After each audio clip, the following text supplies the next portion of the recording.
এই পর্যন্ত পশ্চিম বাংলায় 10 জন সুইসাইড করেছে। কজন বললাম? 10 জন। কিসের লেগে? SIR এর ভয়ে।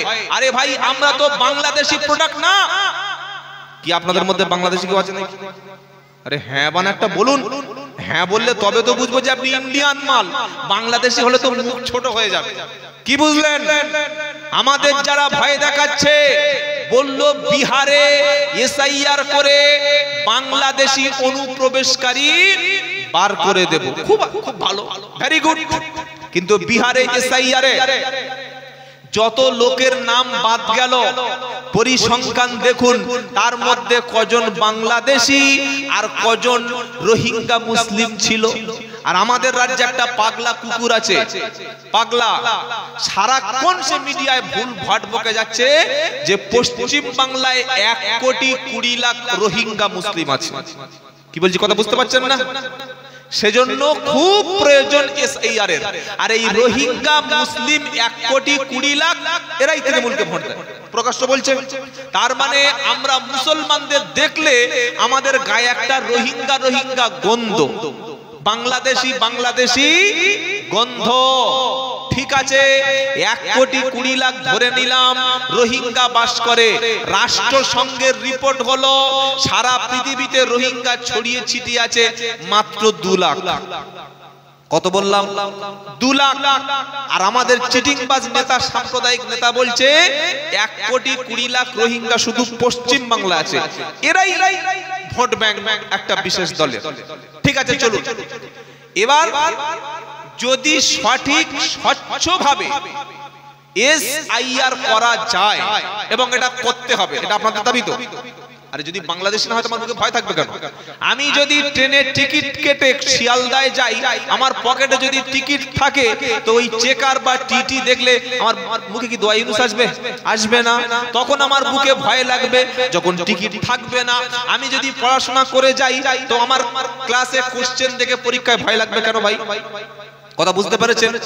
আসল ব্যাপারটা হলো যদি নিরপেক্ষভাবে সঠিকভাবে SIR হয়, বনগা, গেদে, বারাসাত, দত্তপুকুর, শান্তিপুর, কৃষ্ণনগর, রানাঘাট, মসলন্দপুর, তারপরে আমাদের যত বর্ডার এলাকা আছে, লক্ষ লক্ষ মানুষ তারা নাম কাটা যাবে।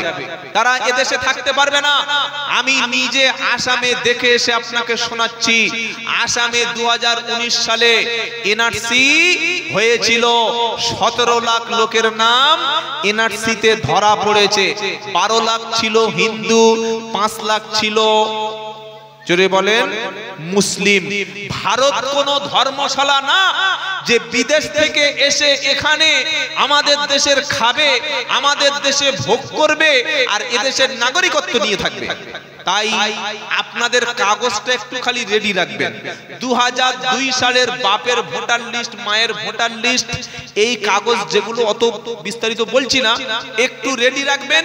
বিওলো যে অফিসাররা আসবে তাদের সঙ্গে দেখা করে সঠিকভাবে ফর্ম ফিল আপ করে জমা দেবেন।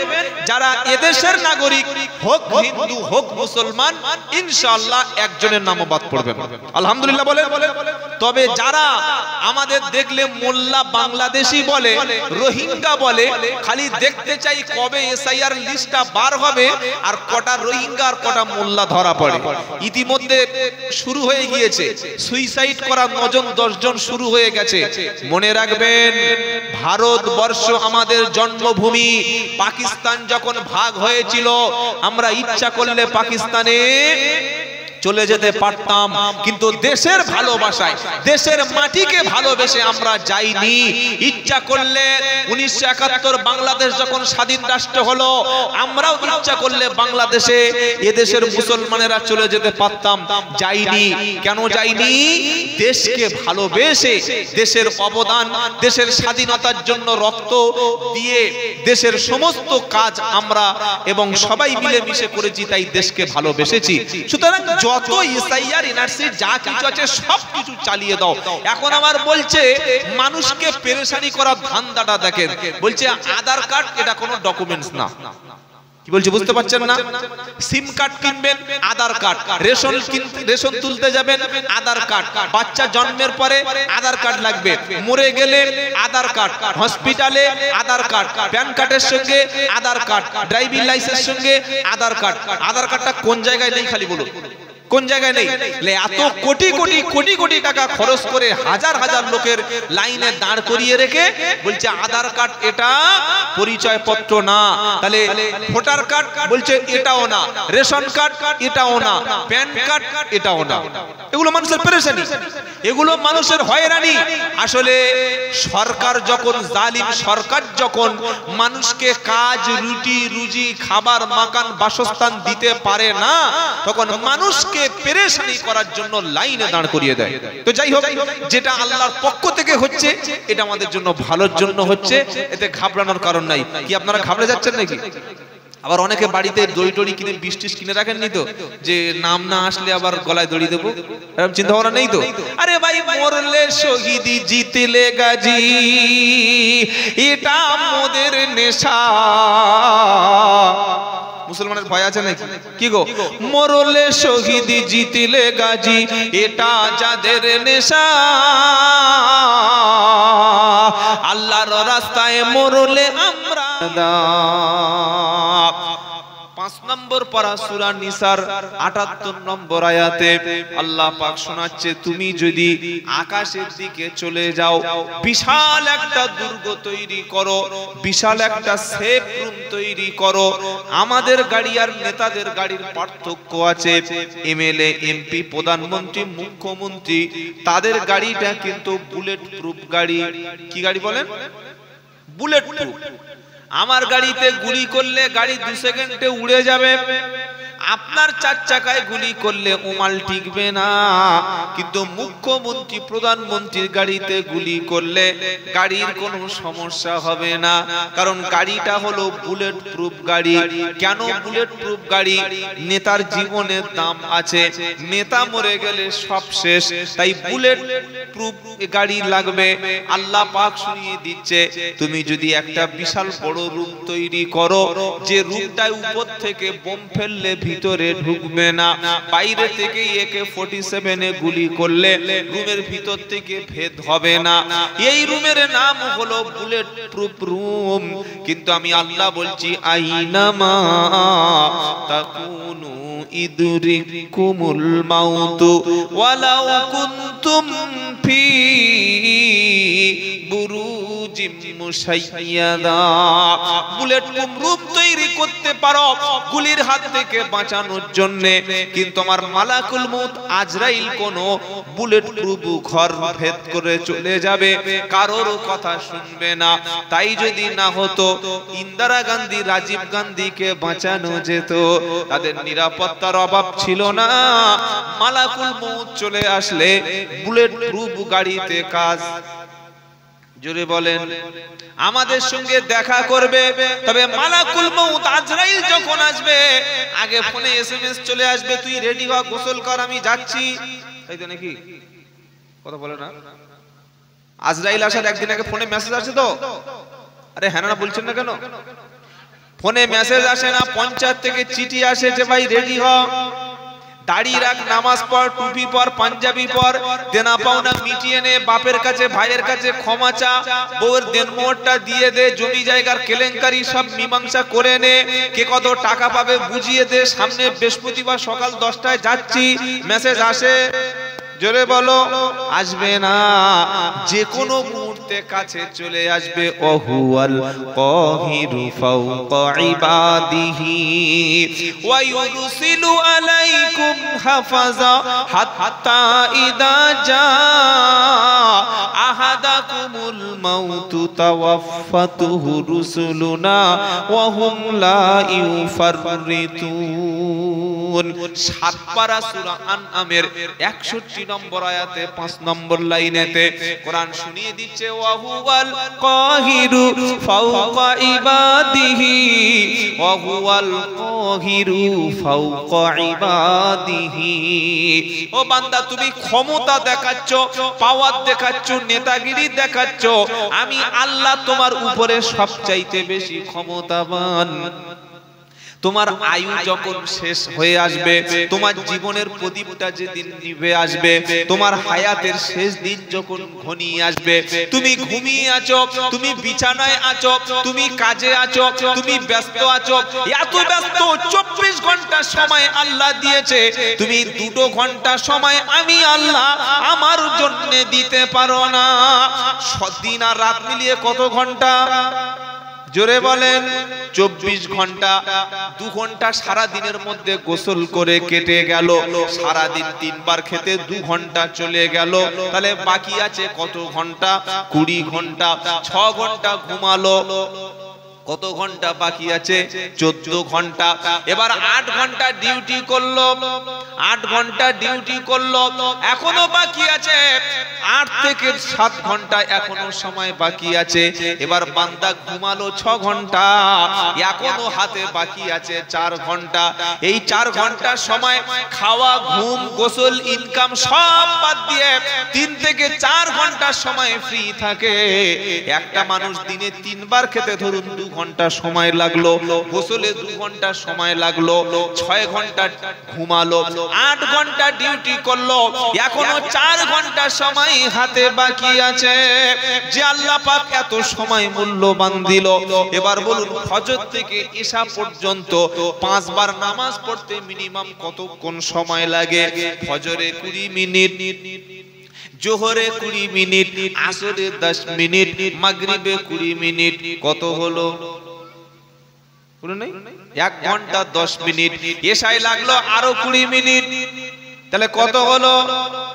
কথা বলেন, চুপচাপ বসে আছেন। কত হলো? 1.5 ঘন্টা হলো। ওযু করতে আরো আধ ঘন্টা লাগলো, কত হলো? 2 ঘন্টা। 24 ঘন্টার মধ্যে 8 ঘন্টা ডিউটি হলো, 6 ঘন্টা ঘুম হলো, 3 ঘন্টা খাওয়া হলো, 2 ঘন্টা গোসল হলো। সবকিছু হওয়ার পরে বান্দার 2 ঘন্টা সময় যারা মসজিদে দিতে পারলো না, আল্লাহর জন্য দিতে পারলো না, মরণের সময় মৌলবি চেপে কলেমা পড়াবে, ও কলেমা পার হবে না। কাদের মুখে কলেমা আসবে না, কাদের তওবা কবুল হবে না, বলবো।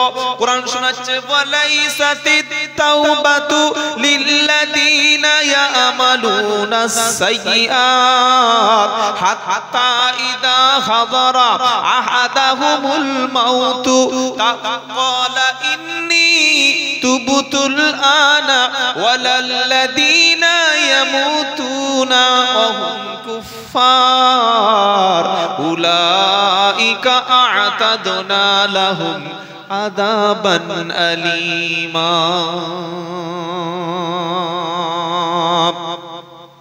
সূরা নিসা 4 নম্বর পারা 4 নম্বর পারা 19 নম্বর পৃষ্ঠা 12 নম্বর লাইনের একদম 18 নম্বর আয়াত সূরা নিসা। আল্লাহ বলছেন, ওয়ালাইসাতিত তাওবা, তার জন্য কোন তওবা আমি আল্লাহ কবুল করব না। ওই ব্যক্তির তওবা আমি আল্লাহ কখনো গ্রহণ করব না। কোন ব্যক্তির তওবা? ওয়ালাইসাতিত তাওবাতু লিল্লাযিনা ইয়ামালুনাস সাইয়্যাত, যারা বয়স দাড়ি পেকে গেছে, চুল পেকে গেছে, এখনো লটারির টিকিট কাটার নেশা ছাড়েনি, 60 বছর বয়স হয়ে গেছে, এখনো চায়ের দোকানে বসে বসে চা খায় আর মেয়েদের দিকে ইতিমের মতো তাকিয়ে আছে, এখনো মসজিদটা চিনতে পারলো না। 50 বছর বয়স হয়ে গেছে, এখনো জমি চাষ করে, কিন্তু মসজিদে নামাজের সময় হয় না। বাড়ির কাছে জলসা দিয়ে শালির হাত ধরে ঘরের মধ্যে এখনো ঘুরে দেখে আসুন, প্রত্যেকটা ঘরে 18, 20টা, 22, 25টা করে কুটুম এসেছে। তাদের আত্মীয় স্বজনের খেদমত করতে করতে, তাদের মেহমানদারি করতে করতে জলসা শেষ। এবার সবার শেষে দোয়া হচ্ছে, জলসা শেষে রব্বানা যালামনা, এটা ছুটে এসে বলছে আখেরি মোনাজাতে শরীক হ। বললে কেন? বললে এবার দোয়া দেবে। কি দেবে বলো? দোয়া দেবে। কে দোয়া দেবে বলে? হুজুর দোয়া করবে। আমাদের সবার জন্য দোয়া হচ্ছে, ওরে হারামখোর, ফজরের নামাজ যার কাজা, মাগরিবের নামাজ কাজা, ঈশার নামাজ কাজা, গ্রামে জলসা দিয়ে সন্ধ্যা থেকে মৌলবি চিল্লে গলার নলি ছিঁড়ে গেল, যে মালটা আসলো না, শেষে এসে রব্বানা জালামনা, অমন জালামনা এ কোনো কাজ। জোরে বলেন। বলে যেটা আপনি কি আমাদের চাপিয়ে বলছেন না? দলিল প্রমাণ আছে, সব দলিল একটা একটা করে বার করব, পর্চা দেব, রেকর্ড দেব, মানবেন তো ইনশাআল্লাহ? কোরআন শোনাচ্ছে, ওয়ালাইসাতিত তাওবাতু লিল্লাযিনা ইয়ামালুনাস সাইয়্যাত, ওই ব্যক্তির জন্য কোনো তওবা নাই। কোন ব্যক্তির জন্য তওবা নাই? কার তওবাটা কবুল হবে না? যে ব্যক্তি পাপের সঙ্গে ইনভলভ হয়েছিল, বেনামাজি, সুদ, ঘুষ, জেনা, ব্যভিচার, বড় বড় কঠিন পাপের সঙ্গে সারা জীবন যুক্ত ছিল যারা, আর মরণের ঘড়ঘড়া যখন চেপে গেছে, আহারে আর কথা বলতে পারে না, মালাকুল মউত চলে এসেছে, ওই রকম কঠিন সময় যে পর্যন্ত পাপ ছাড়তে পারলো না, পাপের রাস্তায় হাঁটতে হাঁটতে যার মরণটা চলে আসে, কোরআন শোনাচ্ছে, হাত্তা ইদা হাদারা আহাদাকুমুল মাউত, পাপ করতে করতে, সুদ খেতে খেতে, জেনা ব্যভিচার করতে করতে, মদ পান করতে করতে, ওই ব্যক্তিকে আল্লাহ রাব্বুল আলামিন বলেন জান্নাতে যাবে না।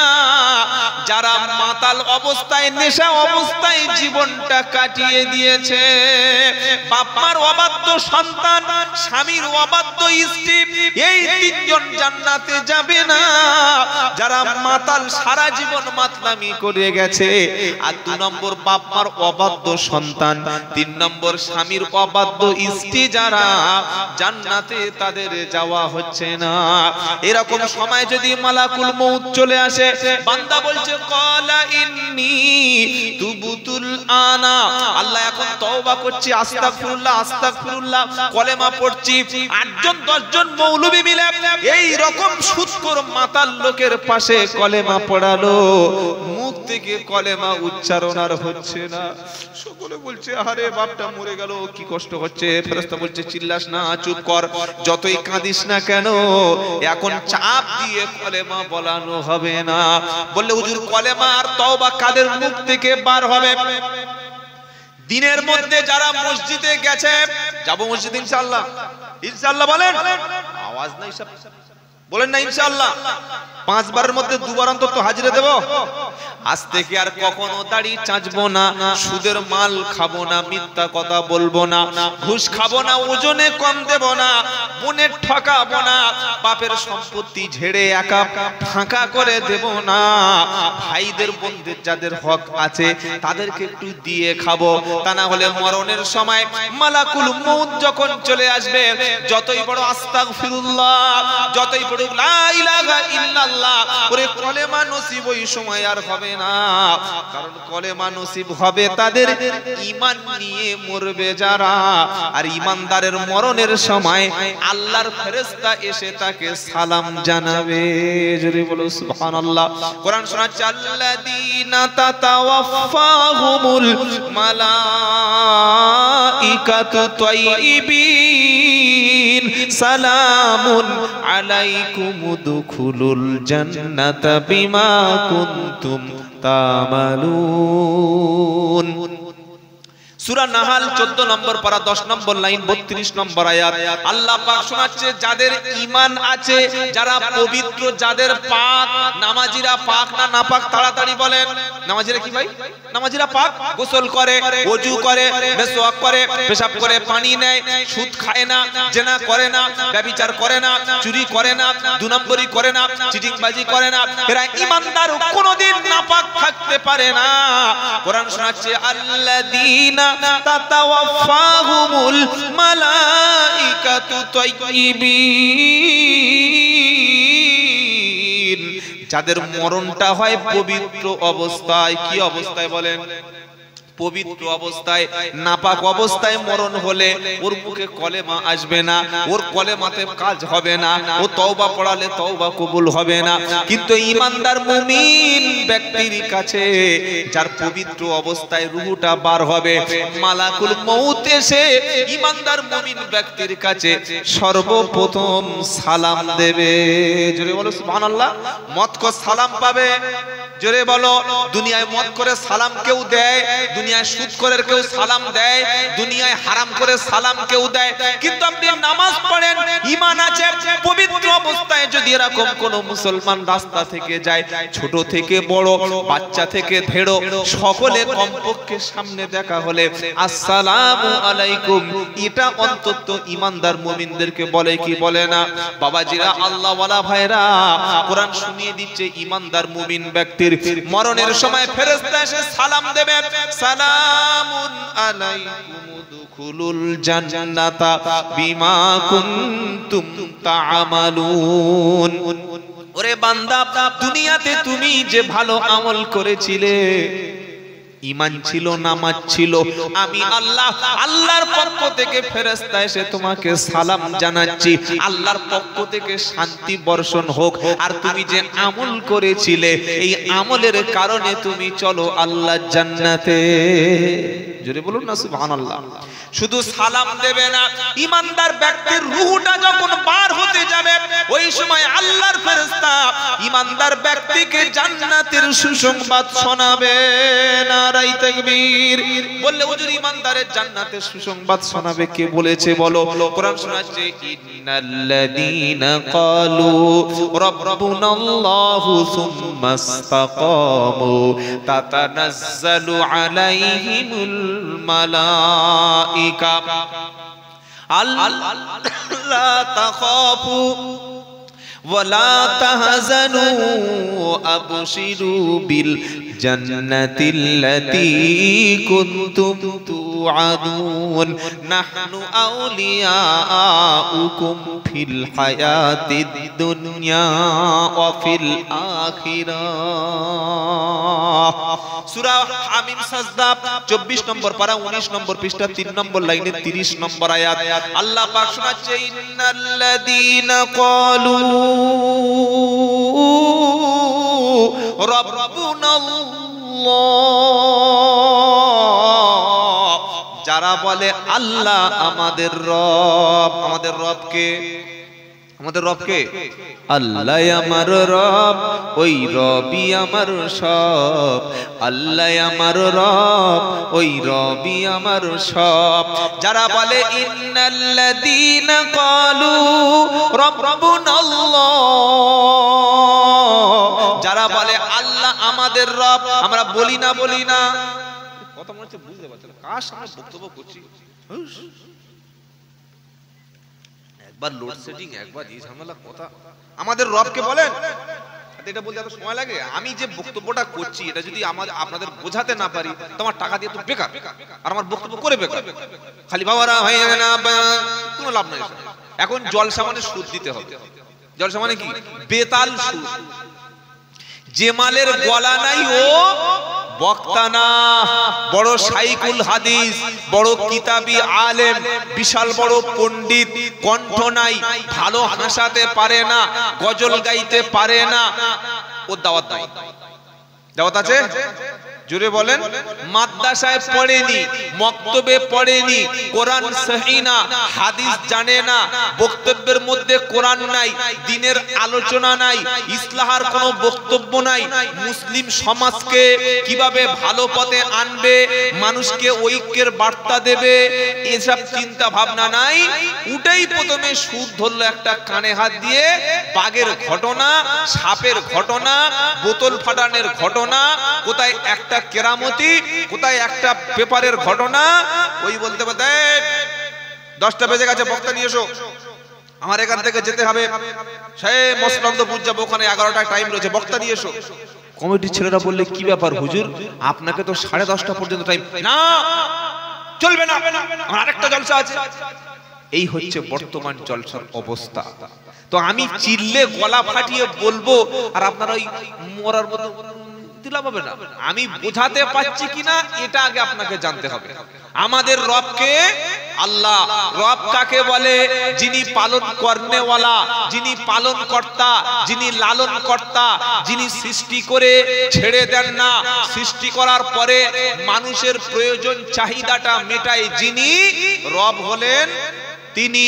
মানুষের বাচ্চা কথা বলতে সময় লাগে 2 থেকে 2.5 বছর, মানুষের বাচ্চা উঠে হেঁটে চলতে সময় লাগে 1.5 থেকে 2 বছর। নাকি বাচ্চা ওই হাঁটা শুরু করে? কি বাচ্চা ওই হাঁটে? দাও 2-2.5 বছর সময় লাগে না? কিন্তু গরুর বাচ্চা প্রথমে হলো মায়ের পেট থেকে হলো, একবার এদিকে পড়লো একবার ওদিকে পড়লো, এবার 3-4 ঘন্টা পরে আস্তে আস্তে উঠে দাঁড়ালো। দাঁড়ায় কি দাঁড়ায় না? মায়ের বাচ্চা মা যদি দুধ না দেয় কেঁদে মরে যাবে, খাওয়া পাবে না। কিন্তু গরুর বাচ্চার কে দুধ খাওয়াবে? ছাগলের বাচ্চার কে দুধ পান করাবে? কুকুরের বাচ্চার কে ধরে ধরে পান করাবে? গরুর বাচ্চার কে দুধ খাওয়াবে? গাধার ঘোড়ার বাচ্চার কে দুধ খাওয়াবে? আল্লাহ গরুর বাচ্চা বলছে, হয়েছিস তুই দুনিয়ায়, তোর নার্সিং হোম চিকিৎসা কেউ নাই, মানুষ তোকে ধরে ধরে দুধ খাওয়াবে না। তুই মুখটা নিয়ে তোর মায়ের পিছনের পায়ের নিচে দেখবি 4টে দুধের স্টক আছে, আছে না? ওটাকে বলে বাঁট। কি ভাই আপনাদের উত্তর 24 পরগনায় কি বলে? গরুর দুধের। একটু আমার সঙ্গে কথা বলছে, ওই জায়গাটা ফাঁকা রাখছেন কেন? ওখানে কি কবর টবর কারো দেবেন নাকি? ওখানে মাজার হবে? ভিজে সামনে আসুন, এই তো সামনে জায়গা আছে, চলে আসুন। কি সর্বনাশ, ফাঁসা নাকি ভিজে যাচ্ছে। সুবহানাল্লাহ সুবহানাল্লাহ। এই বাবাজিরা, আল্লাহ ভাইরা, গরুর যখন বাচ্চা হলো আল্লাহ বললে তুই মুখটা নিয়ে পিছনের দিকে যা, তোর মায়ের করাত, মায়ের গরুর পাঁট রয়েছে 4টে, ওখানে প্রথমে দুধ টানলে হবে না, 2বার ধাক্কা মারবি কোত কোত করে। শুনছেন আপনারা? রব কাকে বলে? 2বার যখন গরু এসে মায়ের বাঁটে ধাক্কা মারলো, 3য় ধাক্কায় অটোমেটিক দুধটা মুখে ভরে গেল। এই জ্ঞানটা দিয়েছেন যিনি, রব হলেন তিনি। নারায়ে তাকবীর। মানুষের বাচ্চার সাঁতার শিখতে 6 থেকে 7 বছর সময় লাগে, কিন্তু যখন হাঁসের বাচ্চা হবে কে ধরে ওকে সাঁতার শেখাবে? আল্লাহ বলছে, হাঁসের বাচ্চা আমি তোর বিবেক দিয়েছি, বুদ্ধি দিয়েছি, একটু পরে তুই পানিতে নেমে পড়বি, পিছনের পাটা হাঁসের জুড়ে দিয়েছি, মুরগির পা হাঁসের পা আলাদা, মুরগির একটা থেকে আরেকটা পা পর্যন্ত মাঝখানে চামড়াটা কাটা আছে, কিন্তু হাঁসের পায়ের মাঝখানে আল্লাহ চামড়া দিয়ে ভালো একটা কভার পরিয়ে দিয়েছে। ও যখন পানিতে নামবে, পা যখন পিছনে সরাবে, সাঁতার অটোমেটিক শিখিয়ে দেবে। হাঁসের বাচ্চাকে পৃথিবীর কোনো মানুষ সাঁতার শেখায় না। হাঁসের বাচ্চাকে সাঁতার শিখিয়ে পানির মধ্যে ছেড়ে দিলে হাঁস সাঁতার কেটে দিব্যি ভেসে আছে। এটা শিখিয়েছেন যিনি, রব হলেন, জোরে বলেন, রব হলেন তিনি। তাই কোরআন শোনাচ্ছে রব কাকে বলে? রব্বুনাল্লাযী আতা কুল্লা শাইইন খালাকাহু সুম্মা হাদা। রব হলেন তিনি, মানুষ সৃষ্টি করেছেন যিনি, সৃষ্টি করার পরে মানুষের প্রয়োজন মিটিয়েছেন যিনি, রব হলেন তিনি। মানুষের দেখতে সুন্দর তখন হবে যখন মাথায় তার চুল থাকবে। আমার আল্লাহ বলছে, মাথায় আমি চুল দিলাম কিন্তু গোটা দেহে আমি চুল দেব না। আচ্ছা, চিল্লা চিল্লি ছাড়া এটা বলা যায় না? এই বাবা, খুব ভিজে যদি হয় ওটা আরেকটা পেতে দিন। আর আমি আপনার একটা পরামর্শ দিচ্ছি, একটু শুনে রাখুন। আপনারা অনেক খরচ করেছেন জলসায়, দেখতে পাচ্ছি প্রচুর খরচ হয়ে গেছে। এই জলসায় লোক না বসার বেশ কয়েকটা কারণ আছে, বলবো। 1 নম্বর কারণ হলো, আমি সে প্রথমেই বলেছি, ওটা আর বলে সময় নষ্ট করবো না, 10-15 মিনিট সময় আউট হয়ে গেছে। জলসায় না লোক আসার প্রধান কারণ হচ্ছে যে ব্যাপক হারে একটা দোকান লাগিয়ে মেলা করে দেওয়া। এটা বন্ধ না করলে জলসায় লোক হবে না। 2 নম্বর হলো যে জলসায় বসার যে সিস্টেম বা আসনগুলো, একটু যদি চেয়ারের ব্যবস্থা আমরা করতে পারি তাহলে মানুষ একটু বসে। কেন এই কথাটা বলছি, আপনাদের অপমান করছি না। বেশিরভাগ সভাগুলিতে এখন ওই ত্রিপল চটপট বিছিয়ে দেওয়া হয়। এবার সব মানুষ তো আর সমান নয়। আমার দিকে লোক, হ্যালো, যে লোকটা বাড়ি থেকে এসে নামাজ পড়ে এসছে, তার একটা সাদা পাঞ্জাবি পরে আছে, সাদা লুঙ্গি পরে আছে, ও দেখছে যেখানে বসবো ওখানে যা কুকুরের গু আর যা ছাগলের পেশাব পড়েছে, আমার লুঙ্গি যদি ওই জায়গায় ঠেকে যায়, ঘরে গেলে বোর কাছে গাল খেতে হবে, দরকার নাই বাবা, ও দাঁড়িয়ে থাকে। এজন্য করে জলসার মজলিস এত খরচ করেছেন, খালি 100 200 300 একটু চেয়ার হয়তো আর 1000 2-3 টাকা বেশি যাবে, একটু চেয়ার ব্যবস্থা করে দেবেন, দেখবেন মানুষ একটু বসতে পারবে। কথা মনে থাকবে ইনশাআল্লাহ, একটু ব্যবস্থা করবে। আচ্ছা একটু চুপ করুন, তাকবীর দিন দেখি, নারায়ে তাকবীর। এত ডিস্টার্ব করলে আজকে আর জলসা হবে না, কালকে হবে। আরে বাবা আওয়াজ করবেন না, আওয়াজ করবেন না বাবাজিরা। আল্লাহ আল্লাহ ভাই, রব কাকে বলে? কে রব? আল্লাহকে কেন আমরা আলহামদুলিল্লাহি রাব্বিল আলামিন বলি? রব হলেন তিনি যিনি মানুষ সৃষ্টি করেছেন, সৃষ্টি করার পরে মানুষের প্রয়োজনের চাহিদাটা মিটিয়েছেন, যিনি রব হলেন তিনি। সুবহানাল্লাহ বলুন। আল্লাহ বলছেন ওয়াফি আনফুসিকুম আফালা তুবসিরুন। কিছু বলবি বাবা? বস বস বস, ঝুলছে কানে। কোরআন শোনাচ্ছে ওয়াফি আনফুসিকুম আফালা তুবসিরুন। ও বান্দা, তুমি তোমার নিজের দিকে তাকাও, আমি আল্লাহকে চিনতে পেরে যাবে। সুবহানাল্লাহ বলে। অনেক নাস্তিক মুরতাদ বলে যে আল্লাহ দেখা যায় না, বিশ্বাস করবো না কেন রে ভাই? আল্লাহ আছে, সত্যি যদি থাকে দেখা পাই না কেন? আমি বললাম ভাই, তোর পিঠের পিঠ ব্যাক সাইড পিঠটা কেমন তুই আয়না ছাড়া দেখেছিস? বললে না, শুধু একটা আয়না লাগবে না, পিছনের পাছাটা দেখতে দুটো আয়না লাগবে। কটা লাগবে? দুটো আয়না। আপনার ফেসটা, মুখমণ্ডল কেমন দেখতে আয়না ছাড়া দেখা যাবে? যে নিজের শরীরটা আয়না ছাড়া দেখতে পায় না, ওনা কি আল্লাহ দেখবে? কি বুঝলেন? আল্লাহ বলছে তোমার মধ্যে আমি আছি, তুমি দেখো, বুঝতে পারবে। তোমার শরীরে চুল দেব, মাথায় চুল দেব, ভ্রুতে চুল দেব, গোঁফে চুল দেব, দাড়িতে চুল দেব, আরো কয়েক জায়গায় দেব। তবে এই চুলগুলো সব সময় বাড়বে, আর গোটা শরীরটা, হাতে, বুকে, পিঠে, পাছায়, পায়ে, এমন জায়গায় পশম দেব, ছোট ছোট চুল দেব। ইমাল কিন্তু কোনদিন বাড়বে না। মাথার চুলটা যেমন বাড়ে, মুখের দাড়িটা যেমন বাড়ে, গোটা গায়ে যদি বড় বড় চুল দিত, খাওয়া পড়া ঘুম বাদ দিয়ে তখন সেলুনের দোকানে, জোরে বলো, শুয়ে থাকতে হতো। বললে সেলুন ভাই জামাটা খুলেছি, পিঠটা চেঁচে দে, পেটটা ভালো করে ফিনিশ করে দে, পায়ের পাছাটা ভালো করে ক্লিয়ার করে দে। আমার আল্লাহ বলছে সৃষ্টিকর্তা আমি, তোমার দেখতে সুন্দর লাগবে। মাথায় আমি চুল দিলাম, গোঁফে চুল দিলাম, দাড়িতে দিলাম। নারী আর পুরুষ চিনবেন কি করে? দাড়ি আর গোঁফ আছে যার, পুরুষ হলো সে। আর এটাকে ক্লিন শেভ করে গিয়েছে যে, সে নারী না পুরুষ? জোরে বলুন, নারী না পুরুষ? ছোট্ট একটা বাচ্চা আছে, 4 বছর বয়স, রাত্রে বেলা দুধ খাবে, মায়ের কাছে কাঁদছে। একদিকে মা, একদিকে বাপ। যখন বাপের বুকে হাত দিয়েছে, মায়ের বাপের মুখটা পুরো প্লেন সমান। আবার মায়ের মুখে যখন হাত দিয়েছে, সেও দেখছে স্লিপ মারছে, ভাবছে দুধটা কোথায় পাবো। ও যখন হাতটা দিয়েছে, বাপ বলছে হাত দিচ্ছে, হাত ধরা। দেখতে পাচ্ছেন তোর বাপ?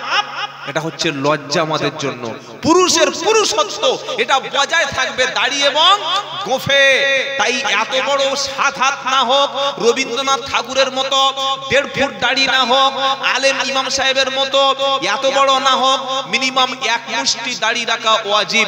1 মুষ্টি দাড়ি রাখা ওয়াজিব। রাখবো ইনশাআল্লাহ। ইনশাআল্লাহ বলেন। মরে গেলে তো আর টুপি কবরে যাবে না, পাঞ্জাবি যাবে না, লুঙ্গি যাবে না, তাসবিহ যাবে না, কিচ্ছু যাবে না। বিশ্ব নবীর সুন্নাত এবং নবীর হুকুম ওয়াফুল্লুহা, তোমরা দাড়িটাকে ছেড়ে দাও, দাড়ি লম্বা করো। আমার আল্লাহওয়ালা ভাইরা, আমি আজকে রাতে যদি আমার মৃত্যু হয়, আমি দাড়ি নিয়ে যেন কবরে যেতে পারি। আল্লাহ তৌফিক দেন, সকলে বলুন আল্লাহুম্মা আমিন। আবার কিছু কিছু লোক দাড়ি রাখে আর গোঁফও রাখে। কি বলছি কথা বুঝতে পারছেন না? দাড়ি আছে, গোঁফও আছে, গোঁফের সাইজ একদম এখান থেকে এই পর্যন্ত এসে পড়েছে। ও হাসছে না কাঁদছে, মাল চেনার উপায় নাই। এটা সুন্নাতের খেলাফ। ইসলাম কি বলছে? মুশরিক, তাদের বিরোধিতা করো। মুশরিক চিনবেন কিভাবে? তাদের গোঁফ থাকবে, দাড়ি থাকবে না। মুসলমান চিনবো কিভাবে?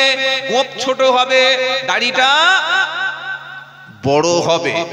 মনে থাকবে, 30 বছর মসজিদ কমিটির সেক্রেটারি জুমার দিন দাড়ি শেভ করছে, 40 বছর মসজিদের মুতাআল্লি এখনো মাথায় টুপি দিয়ে পথ চলতে পারে না, 10 বছর জলসায় দিচ্ছে। হ্যালো ভাই, তুমি কি বলছো? আমি ক্যাশিয়ার, বিশাল বড় ক্যাশিয়ার, বুকে ব্যাস পরিয়ে মাল পাশে বসে আছে। ক্যাশিয়ার তো দাড়িটা বলছে দাড়ি রাখি রমজান মাসে, আবার ঈদের পরে বউ বললে কেটে দি। দেখেছো কি মাল? রমজান মাসে রাখে আর ঈদের পরে বউ বললে কেটে দেয়। তওবা করুন, আজ থেকে আমরা দাড়িটা ছেড়ে দেব, দাড়ি রাখবো ইনশাআল্লাহ বলেন। তাহলে রব কাকে বলে? যিনি সৃষ্টি করে মানুষের প্রয়োজন মেটায়, তিনি কি? রব। তো যারা আল্লাহকে রব বলে মেনে নিয়েছে, কোরআন শোনাচ্ছে ইন্নাল্লাযীনা ক্বালু রাব্বুনাল্লাহ, যারা আল্লাহকে রব বলে মেনেছে, সুম্মাস্তাকামু তাতানাজ্জালু আলাইহিম মালাইকা, আল্লাহকে যারা রব বলে মেনেছে আর মরণ পর্যন্ত আল্লাহকে রব বলে স্বীকার করে নিয়ে এই কথার উপরে যারা ইস্তিকামাত থেকেছে, আল্লাহকে রব বলে যারা মানবে, ওরা ছেলের বিয়ে দেওয়ার সময় মেয়ের বাপের গলায় বাঁশ চাপাবে। জোরে বলো। আল্লাহকে যারা রব বলে মানবে, ওরা ছেলের বিয়ে দেওয়ার সময় 2 লাখ টাকার ফোন দাবি করবে। করবে, জোরে বলো। আল্লাহকে রব বলে যারা মানবে, ওরা একটা জমি 4 বার কি নকল দলিল তুলে বেচে খাবে। আল্লাহকে যারা রব বলে মারবে, বাপের জমিটা বাপ মারা যাওয়ার পরে বোনের অংশ কখনো তারা ফাঁকি দেবে। আল্লাহকে রব বলে যারা মানবে, বন্ধনের অফিসারের কাছে বিবির হাসি মুখে চেহারা কি তারা কখনো পাঠিয়ে দেবে। আল্লাহকে যারা রব বলে মেনেছে, ওরা নামাজ ছাড়বে না, কোরআন ছাড়বে না, ইসলাম ছাড়বে না, দ্বীনের উপরে থাকবে। আর কোরআন শোনাচ্ছে এই ব্যক্তি সম্পর্কে আল্লাহ বলছেন, আল ইন্নাল্লাযীনা ক্বালু রাব্বুনাল্লাহু সুম্মাস্তাকামু তাতানাজ্জালু আলাইহিমুল মালাইকা, নিশ্চয়ই যারা আল্লাহকে রব বলে মেনেছে আর এই কথার উপরে যারা জমেছিল, আমি আল্লাহ তাদের শোনাচ্ছি, তাতানাজ্জালু আলাইহিমুল মালাইকা, ওদের মরণের সময় আমার পক্ষ থেকে আল্লাহকে রব বলে মেনে নেওয়া ব্যক্তির কাছে ফেরেশতা নাজিল হবে। জোরে হবে না? কে নাজিল হবে আমাদের কাছে? জোরে বলো। ফেরেশতা। ফেরেশতা আমাদের মরণের সময় এসে বলবে, আল্লাহ লা তাখাফু ওয়ালা তাহজানু, এই ঈমানদারো ভয় পেও না, চিন্তা করো না, ওয়া উবশিরু বিল জান্নাতিল্লাতী কুনতুম তুআদুন, আল্লাহ তোমাদের যে জান্নাতের ওয়াদা করেছিল, তোমরা ঈমান এনেছো আর আল্লাহর পথে অবিচল ছিলে, দ্বীনের পথে ইসলামের উপরে তুমি অবিচল ছিলে, তাই আমি ফেরেশতা শুনিয়ে দিচ্ছি, তোমাদের জান্নাতের সুসংবাদ শুনিয়ে দিলাম। সুবহানাল্লাহ। এখন বলবেন না, মাসখানেক পরে বলবেন। জোরে বলে। যদি ঈমানের উপরে ইসলামের উপরে চলতে পারি, আমাদের মরণের সময় ফেরেশতা এসে কি বলবে? ভয় পেও না, চিন্তা করো না। তুমি ভাবছো কবরে কি হবে, হাসরে কি হবে, মিজানে কি হবে, পুলসিরাতে কি হবে, এসব নিয়ে তুমি কখনো ভয় পেও না। আর তুমি মরণের পরে তোমার ছেলে, তোমার মেয়ে, তোমার ব্যবসা বাণিজ্য তোমার আত্মীয় স্বজনের কি হবে, এটা নিয়ে মানুষ মরণের সময় চিন্তা করে। আরে আমার মেয়েটার কে দেখবে, মেয়েটা বড় হয়ে গেছে, বিয়ে দিতে পারলাম না, ছেলেটার চাকরি নাই, ব্যবসা নাই, বাণিজ্য নাই, ভালো দোকান একটা কিনতে পারলাম না, আমার মরণের পরে আমার সন্তানদের কি হবে। কোরআন শোনাচ্ছে এটা নিয়ে চিন্তা করে অনেকে। ফেরেশতা বলবে তাতানাজ্জালু আলাইহিমুল মালাইকা, হে বান্দা তুমি ভয় পেও না, তুমি চিন্তা করো না, তুমি যে দিকে যাচ্ছ ওই জান্নাতের দিকে, আল্লাহর জান্নাতের দিকে চলো, মরণের পরে ভয় নাই। আর তোমার মরণের পরে তোমার ফ্যামিলির যারা আছে তাদের কোনো চিন্তা নাই। নারায়ে তাকবীর। বললে হুজুর কেন ভয় নাই? ফেরেশতারা এবার ঈমানদার মুমিনদের বলবে নাহনু আউলিয়া উকুম ফিল হায়াতিদ দুনিয়া ও ফিল আখিরাহ। হে বান্দারা ভয় করো না, আমরা দুনিয়াতে তোমাদের বন্ধু ছিলাম আর আখিরাতে কবরে তোমাদের বন্ধু থাকবো।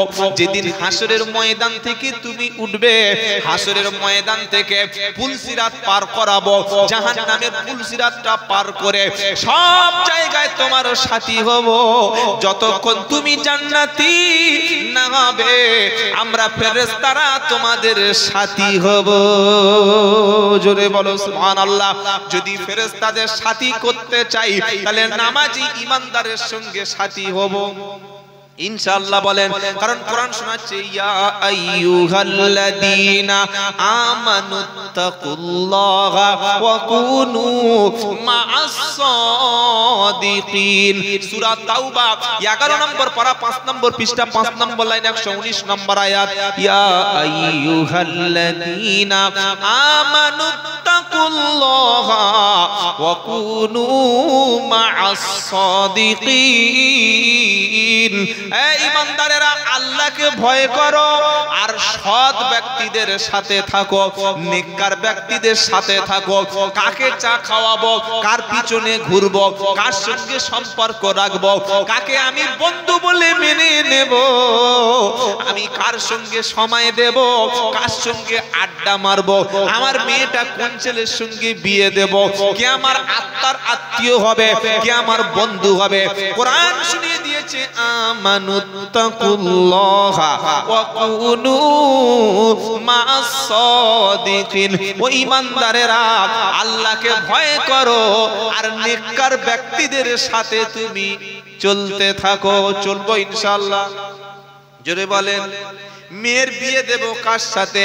৬০০০ টাকা মাইনে পায় মসজিদের ইমাম, চাঁদের মতো চেহারা, তাহাজ্জুদ কাজা করে না, বাড়িতে সেলাইয়ের মেশিন আছে, ছোট্ট একটা দোকান আছে। মেয়ের বাপ ফুল নামাজি, ডবল হাজি, ছেলে দেখে পছন্দ, ছবি দেখে পছন্দ। ঘটক যখন বলেছে ছেলে মসজিদের ইমাম সাহেব, বাড়িতে সেলাইয়ের মেশিন আছে, মাস গেলে ১০-১২ হাজার টাকা মাইনে পায়, বললেন চলবে না। বললে কেন? আমার মেয়ের খাওয়াবে কি ইমাম সাহেব? এদিকে হারামখোর বুক চাপড়ে বলছে রুজির মালিক আল্লাহ। ওরে চিটিং বাস, রুজির মালিক যদি আল্লাহ হলো তো ১০,০০০ টাকার ইমাম সাহেব তোমার বিবি মেয়েকে খাওয়াবে, এই কথাটা তোমার বিশ্বাস কেন হলো না?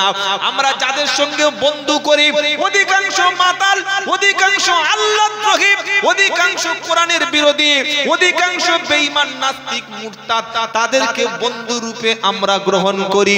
কোরআন শুনিয়ে দিচ্ছেন নেককার পরেজগার ব্যক্তির সঙ্গে, সালিহিন বান্দার সঙ্গে সম্পর্ক করো।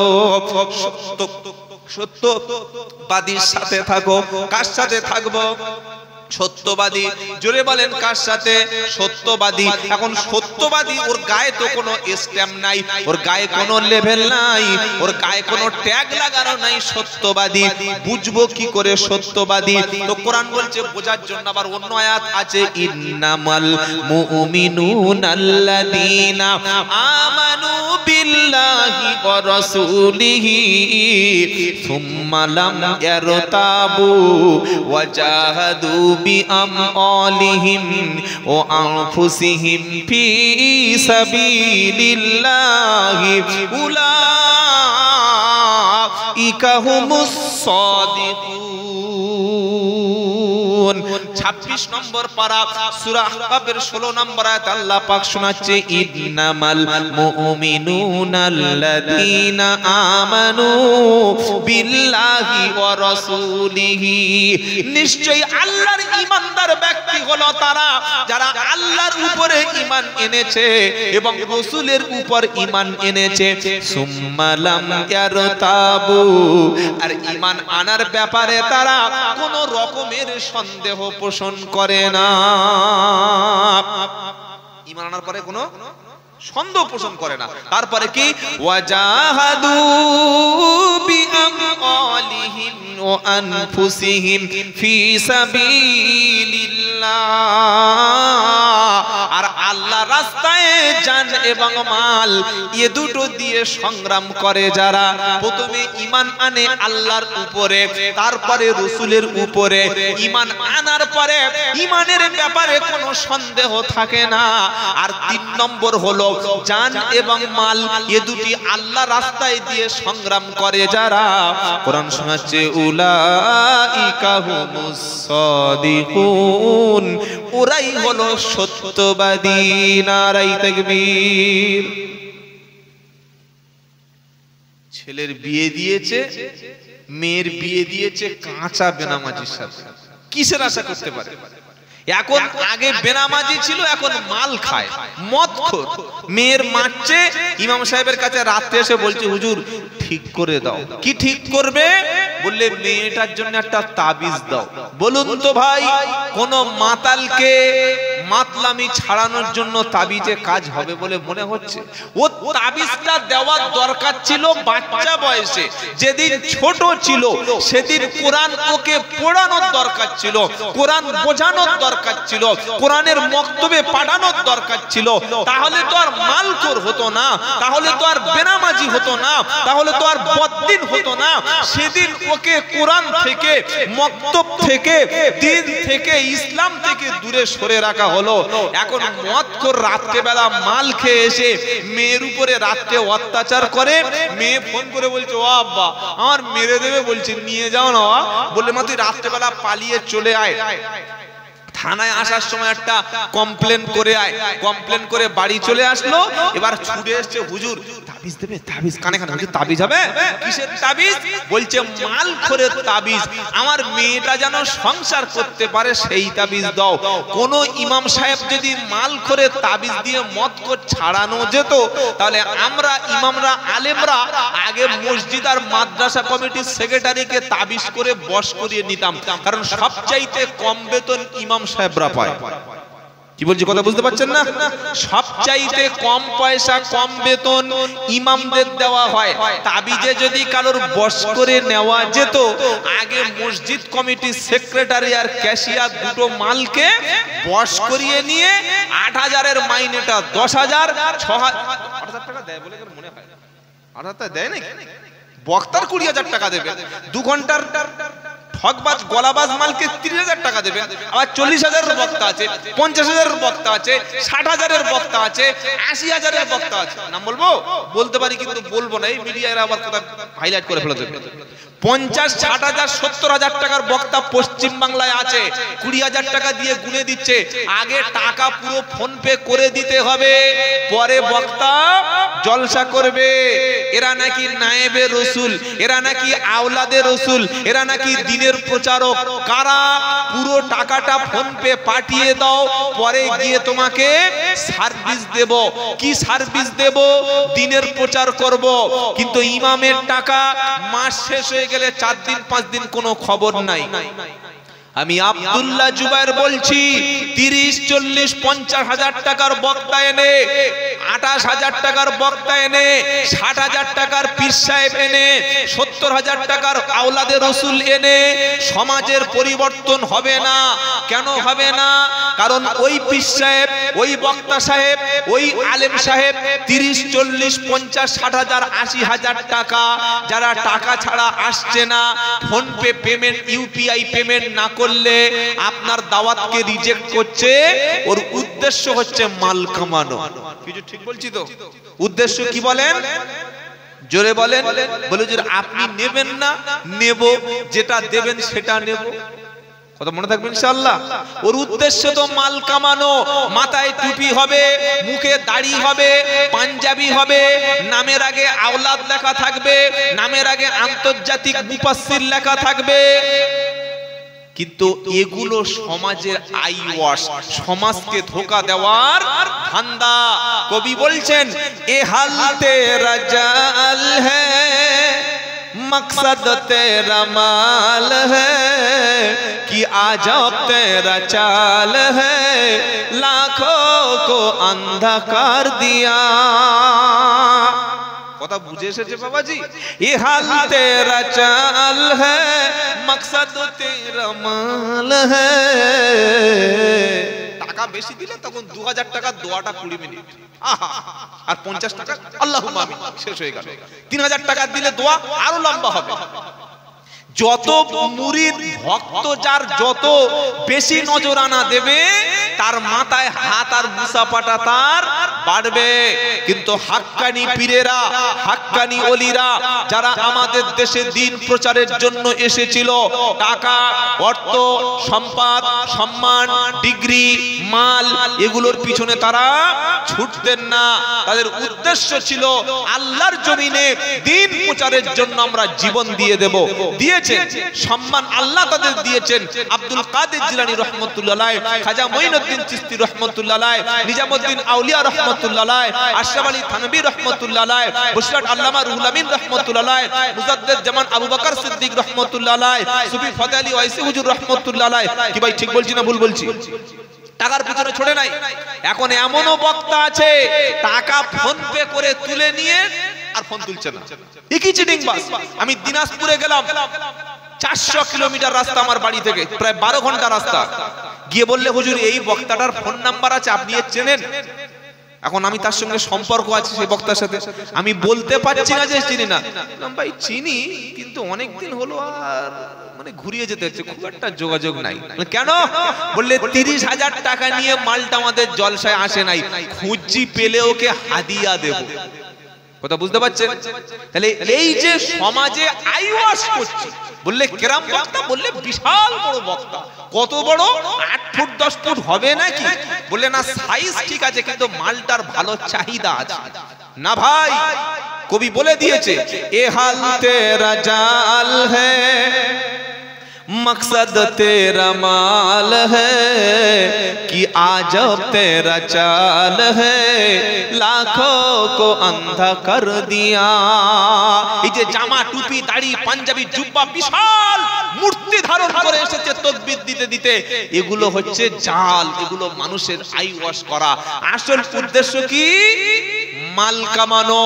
তাই ইমামের বেতন বাড়িয়ে দিন, যোগ্য ইমাম মসজিদে রাখুন, যোগ্য মুয়াজ্জিন সাহেব মসজিদে রাখুন। একটা ইমাম দিয়ে যদি আপনার মহল্লার সব বাচ্চাদের, সব ছেলেদের, সব মেয়েদের কোরআন শিক্ষা একজনের দ্বারায় যদি অসম্ভব হয়, প্রয়োজনে আরেকটা ইমাম, আরেকটা আলেম মসজিদে রাখুন। মাসে 20,000 টাকা মসজিদে ইমামের পিছনে খরচ করলে দুটো আলেম পাওয়া যাবে। দুটো আলেম পাওয়া গেলে সমাজের বাচ্চারা কোরআন শিখবে, বয়স্করা কোরআন শিখবে, বাড়ির ছোট মেয়েরা কোরআন শিখবে, সিনিয়র সিটিজেন কোরআন শিখবে, ইয়ং সোসাইটি কোরআন শিখবে, নামাজ শিখবে, দিন শিখবে, ইসলাম শিখবে। সবাই যখন কোরআন শিখবে, সবাই যখন নামাজ পড়তে পারবে, সবাই যখন ইসলামের বেসিক নলেজটা জেনে যাবে, তখন আব্দুল্লাহ জুবায়েরকে আর একটা বক্তাকে টাকা দিয়ে আর চিৎকার করানোর দরকার হবে না। তাই আমরা খুব চালাক, বললাম ভাই জলসাটা কায়েম রাখবেন বাবা, কিয়ামত পর্যন্ত কায়েম রাখবেন, তা না হলে আমি খাবো কি করে? আমি তো আর ওই রাস্তায় কাজ করতে পারবো না। কি বুঝলেন? আল্লাহ আমাদের হক কথাটা মেনে নেওয়ার তৌফিক দান করেন। সকলে বলুন আল্লাহুম্মা আমিন। কোরআন আমাদের কাছে পরিষ্কার করে তাই বলে দিয়ে গেছে, ওই কিয়ামতের মুসিবতের দিন আল্লাহ তার বান্দাকে, ফেরেশতারা বলবে তোমার ভয় নাই, তুমি চিন্তা নাই। কেন ভয় নাই? তুমি দ্বীনের উপরে, ঈমানের উপরে, ইসলামের উপরে মজবুত ছিলে, অটল ছিলে। জোরে বলুন সুবহানাল্লাহ। তাহলে আমরা বন্ধুত্ব করব কাদের সাথে? আল্লাহ ওয়ালাদের সাথে। আল্লাহ পাক আবার বলে দিয়েছে ইয়া আইয়ুহাল্লাযীনা আমানু লা তাত্তাখিদুল ইয়াহুদা ওয়ান নাসারা আউলিয়া বা'দুহুম আউলিয়া বা'দ ওয়া মান ইয়াতাওয়াল্লাহুম মিনকুম ফাইন্নাহু মিনহুম আল্লাহু আকবার ওয়া মান ইয়াতাওয়াল্লাহুম মিনকুম ফাইন্নাহু মিনহুম ফাউলাইকা হুমুদ যালিমুন 6 নম্বর পারা 16 নম্বর পৃষ্ঠা প্রথম লাইনের 61 নম্বর আয়াতে আমার আল্লাহ পাক সাফ শুনিয়ে দিয়েছে ইয়া আইয়ুহাল্লাযীনা আমানু লা তাত্তাখিদুল ইয়াহুদা ওয়ান নাসারা আউলিয়া সূরা মাইদার 51 নম্বর আয়াতে ও ঈমানদারেরা লা তাত্তাখিদু তোমরা গ্রহণ করো না তোমরা মনোনীত করো না কাদেরকে লা তাত্তাখিদুল ইয়াহুদা ওয়ান নাসারা আউলিয়া ইহুদি এবং খ্রিস্টান শুনছেন আপনারা ইহুদি এবং খ্রিস্টান এই দুই সম্প্রদায়কে তোমরা যেন বন্ধু রূপে মেনে নিও না তাদের সঙ্গে যেন তোমরা বন্ধুত্ব স্থাপন করে ফেলে উপরে পাগড়ি পরে পা পর্যন্ত পাঞ্জাবি রেখে সৌদি আরবে ড্যান্সের অনুষ্ঠানে লাফাচ্ছে আর ইহুদি খ্রিস্টানদের সাথে বুকে বুকে তারা মিলিয়ে নিচ্ছে কোরআন শোনাচ্ছে লা তাত্তাখিদুল ইয়াহুদা ওয়ান নাসারা আউলিয়া ইহুদি এবং খ্রিস্টানদেরকে বন্ধু রূপে তোমরা গ্রহণ করো না কারণ আউলিয়া মিন বা'দ তারা পরস্পর বন্ধু ওয়া মান ইয়াতাওয়াল্লাহুম মিনকুম ফাইন্নাহু মিনহুম আল্লাহ পাক শুনিয়ে দিচ্ছে বান্দা শুনে রাখো যদি তোমাদের মধ্য থেকে কোনো ব্যক্তি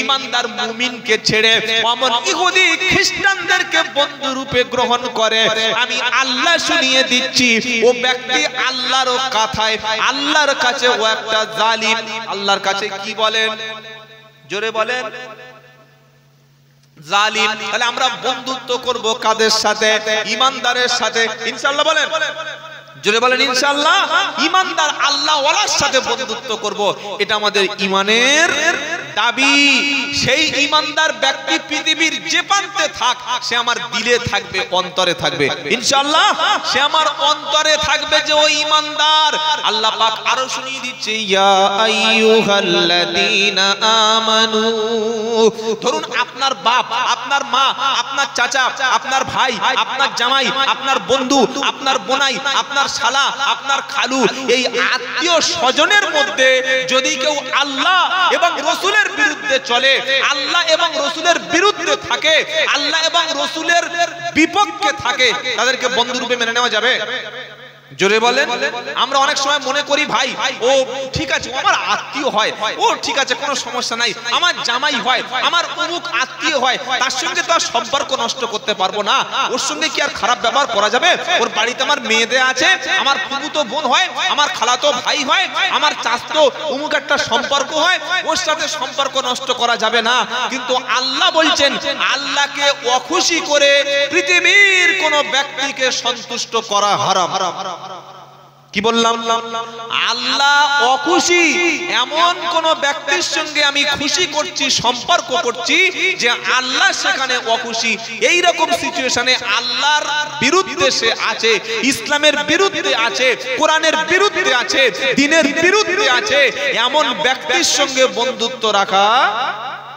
জোরে বলো কোরআন শোনাচ্ছে ইয়া আইয়ুহাল্লাযীনা আমানু লা তাত্তাখিদু আবাআকুম ওয়া ইখওয়ানাকুম আউলিয়া ইনিস্তাহাব্বুল কুফরা আলাল ঈমান ওয়া মান ইয়াতাওয়াল্লাহুম মিনকুম ফাউলাইকা হুমুদ যালিমুন 10 নম্বর পারা 9 নম্বর পৃষ্ঠা 4 নম্বর লাইন 23 নম্বর আয়াত সূরার নাম তাওবা ইয়া আইয়ুহাল্লাযীনা আমানু ওই ঈমানদাররা বেঈমান কাফেরদের বলছে না আল্লাহ ঈমানদারদের শোনাচ্ছে কি বলছে ইয়া আইয়ুহাল্লাযীনা আমানু লা তাত্তাখিদু আবাআকুম ওয়া ইখওয়ানাকুম আউলিয়া, তোমার আব্বা এবং তোমার ভাইদের মধ্য থেকে, তোমার পিতা এবং তোমার ভাইদের মধ্য থেকে তাদেরকে তোমরা আপন বলে বন্ধু বান্ধব মনে করে তাদেরকে অভিভাবক রূপে গ্রহণ করো না। কাদের? ইনিস্তাহাব্বুল কুফরা আলাল ঈমান, ঈমানের পরিবর্তে কুফরিকে, ঈমানের পরিবর্তে কুফরিকে তোমার বাপ এবং তোমার ভাই তারা যদি ঈমানের পরিবর্তে কুফরিকে বেশি মোহাব্বত করে তাদেরকে বন্ধু রূপে মেনে নিও। জোরে বলেন না। যদি তুমি মানো ফাউলাইকা হুমুত যালিমুন, আল্লাহর খাতায় তুমি হবে একজন জালিম। আল্লাহর খাতায় কি হবে বলেন? জালিম।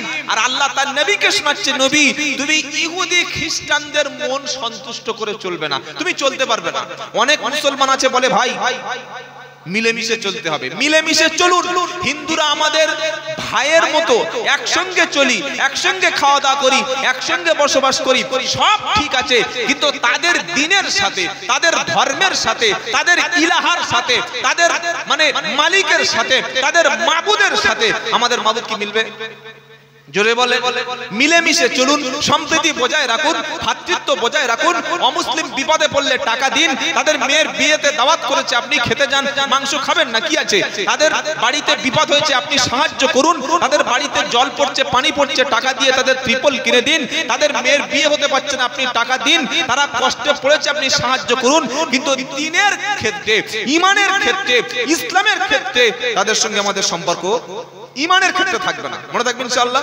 এটা আল্লাহ তার রাসূলকে বলে দিচ্ছেন কি, কুল ওয়ালান তারদা আনকাল ইয়াহুদু ওয়ালান নাসারা হাত্তা তাত্তাবিয়া মিল্লাতাহুম কুল ইন্নাল হুদা কুল ইন্না হুদাল্লাহি হুয়াল হুদা ওয়ালা ইনিত্তাবাআতা আহওয়াহুম বা'দাল্লাযী জাআকা মিনাল ইলম মা লাকা মিনাল্লাহি মিন ওয়ালিয়্যিন ওয়ালা নাসীর। প্রথম নম্বর পারা 17 নম্বর পৃষ্ঠায় 1 নম্বর লাইন 120 নম্বর আয়াত আল্লাহ পাক তার রাসূলকে বলছে, ও আমার প্রিয় রাসূল, ওয়ালান তারদা আনকাল ইয়াহুদু ওয়ালান নাসারা, ও আমার প্রিয় রাসূল তুমি ইহুদি এবং খ্রিস্টানদেরকে, ওয়ালান তারদা আনকাল ইয়াহুদু ওয়ালান নাসারা, ইহুদি এবং খ্রিস্টানেরা নবী তোমার উপরে কখনো সন্তুষ্ট হবে না। কথা শুনতে পাচ্ছেন? কথা বুঝে আসছে কি বাবা? আল্লাহ পাক তার হাবিবকে শোনাচ্ছে, হাবিব ওয়ালান তারদা আনকাল ইয়াহুদু ওয়ালান নাসারা, ও আমার হাবিব ইহুদি এবং খ্রিস্টানেরা কখনো তোমার উপরে সন্তুষ্ট হবে না, কখনো তাদের তুমি সন্তুষ্ট তোমার উপরে পাবে না। কতক্ষণ পর্যন্ত? হাত্তা তাত্তাবিআ মিল্লাতাহুম, ও আমার নবী যতক্ষণ তুমি ইহুদিদের ধর্ম, খ্রিস্টানদের ধর্ম, তাদের ধর্মীয় আচার আচরণ, তাদের কালচার, তাদের সভ্যতা, তাদের সংস্কৃতি, তাদের ধর্মীয় মতবাদ যতক্ষণ নবী তুমি মেনে না নেবে, ইহুদি এবং খ্রিস্টানেরা তোমার উপরে কখনো সন্তুষ্ট থাকবে না। যতই তুমি বলো সম্প্রীতি, ও আমার নবী ইহুদি এবং খ্রিস্টানেরা কখনো তোমার উপরে তারা সন্তুষ্ট থাকবে না যতক্ষণ তাদের ধর্মটা তুমি গ্রহণ না করছো। তবে আমি আল্লাহ তোমাকে শুনিয়ে দিচ্ছি, কুল ইন্না হুদাল্লাহি হুয়াল হুদা, ও আমার প্রিয় নবী আমি আল্লাহ তোমাকে একটা সঠিক সরল হেদায়েত রাস্তা বলে দিয়েছি। ওই হেদায়েতের রাস্তার নাম হলো ইসলাম। জোরে বলেন, জোরে বলেন সুবহানাল্লাহ। ওয়ালা ইনিত্তাবাতা আহওয়াহুম বাদাল্লাযী জাআকা মিনাল ইলম, ও আমার নবী হেদায়েতের রাস্তা, কোরআনের রাস্তা, দ্বীনের রাস্তা, ইসলামের রাস্তা সবকিছু ক্লিয়ার হয়ে যাওয়ার পরে এরপরেও যদি তুমি ইহুদি খ্রিস্টানদের কথা মতো চলো, তাদের মতো পোশাক পরো, তাদের মতো খাদ্য খাও, তাদের মতো ব্যবসা করো, তাদের মতো চাকরি করো, তাদের অনুসরণ অনুকরণ করো, ওয়ালা ইনিত্তাবাআতা আহওয়াআহুম বা'দাল্লাযী জাআকা মিনাল ইলম, ও আমার নবী, আল্লাহর পক্ষ থেকে ইলম এসে যাওয়ার পরে, কোরআন এসে যাওয়ার পরে, হেদায়েত এসে যাওয়ার পরে যদি তুমি তাদের অনুসরণ করো, আল্লাহর পক্ষ থেকে তোমার জন্য কোনো সাহায্যকারী থাকবে না। দাড়ি, টুপি, পাঞ্জাবি, মেসওয়াক, বোরকা, হিজাব এগুলো মুসলমানের ভালো লাগে না। ও মুসলিম খ্রিস্টান ইহুদিদের কালচারটা খুব ভালো লাগে। তাই কবি বলেছে, চাল চলনে মুশরিকি তুমি, ব্যবহার খ্রিস্টান, চাল চলনে মুশরিকি তুমি, ব্যবহার খ্রিস্টান, তোমার দেখে ইহুদিরা তারা করে লজ্জা জ্ঞান। মুসলমানের ছেলেদের নাম দেব, এমন নাম মুসলিমের কোনো পরিচয় নাই, এমন চেহারা, সালাম নাই। আরে নামাজ পড়েন না পড়েন, আপনি সালাম দেবেন না? আশ্চর্য ব্যাপার। মুসলমানের ছেলে মেয়ের মধ্যে দিনের কোনো আজকের বুঝ নাই। দিন থেকে, ইসলাম থেকে আমাদের যুব সমাজ দূরে সরে যাচ্ছে। তাই আপনি গার্জিয়ান, অভিভাবক হিসাবে আপনার প্রধানতম দায়িত্ব হচ্ছে আপনার মরণের পরে আপনার বাড়ির মধ্যে ছেলে এবং মেয়ের মধ্যে নামাজ থাকবে কিনা, কোরআন থাকবে কিনা, দিন থাকবে কিনা, ইসলামের চর্চা হবে কিনা, এটা যদি বেঁচে থাকা অবস্থায় করে যেতে না পারেন, মরণের পরে ঠকতে হবে। সেদিন আফসোস করে আর কোনো লাভ হবে না। শুধু তাই নয়, মুসলমান ঘরের মেয়েগুলি এরা যখন হাই স্কুলে পড়ে, প্রাইমারিতে পড়ে, কলেজে যখন পড়ে, তখন মোটামুটি ঠিক থাকে। হাই স্কুল থেকে কলেজে গেল, কলেজ থেকে ইউনিভার্সিটি গেল, তখন আর মুসলমান ছেলের পছন্দ হয় না। আমার কাছে রিপোর্ট আছে, প্রচুর মুসলমান বাড়ির মেয়েরা, বাড়ির কলেজের ছাত্রীরা, হাই স্কুলের ছাত্রীরা, ইউনিভার্সিটির ছাত্রীরা মুসলিম ছেলে, ইসলাম ঘরের ছেলে, নামাজি ঘরের ছেলে, রোজাদার ঘরের ছেলে বাদ দিয়ে ইহুদি, খ্রিস্টান, মুশরিক, কাফের, মুরতাদ, নাস্তিক, বদ্দিন, গায়ের মুসলমান, তাদের সঙ্গে বন্ধুত্ব করছে। কি বলছি কথা বুঝতে পারছেন না? অমুসলিম ছেলের সঙ্গে ফ্রেন্ডশিপ, অমুসলিম ছেলের সঙ্গে দেখা করতে যায়, তাদের বাইকে ঘুরতে যায়, তাদের সঙ্গে সময় কাটায়, কলেজে পার্কে গিয়ে তাদের সঙ্গে গল্প করে। বাপ মা জানে, বাপ মা শুনেছে, চুপচাপ ছেলে মেয়েরা একটু গল্প করছে, কি সমস্যা আছে, কি সমস্যা আছে? কিন্তু পরবর্তীকালে আপনারা নিশ্চয়ই দেখেছেন, 4 থেকে 5 দিন আগে উত্তর প্রদেশের একজন নেতা সে বলে দিচ্ছে, বিশাল একটা ধর্মীয় সভায় ঘৃণা ছড়াচ্ছে, হিংসা ছড়াচ্ছে। কি বলছে? বলছে, ও আমার ভাইয়েরা, তাদের ধর্মের নেতা সে বলছে, যদি তোমরা 10টা মুসলিম ঘরের মেয়েকে বিয়ে করে এনে আমাদের ধর্মে আনতে পারো, তোমাদের মোটা টাকা পুরস্কার দেওয়া হবে, চাকরি দেওয়া হবে। আপনি নিশ্চয়ই পড়েছেন, কি দেওয়া হবে? চাকরি দেওয়া হবে।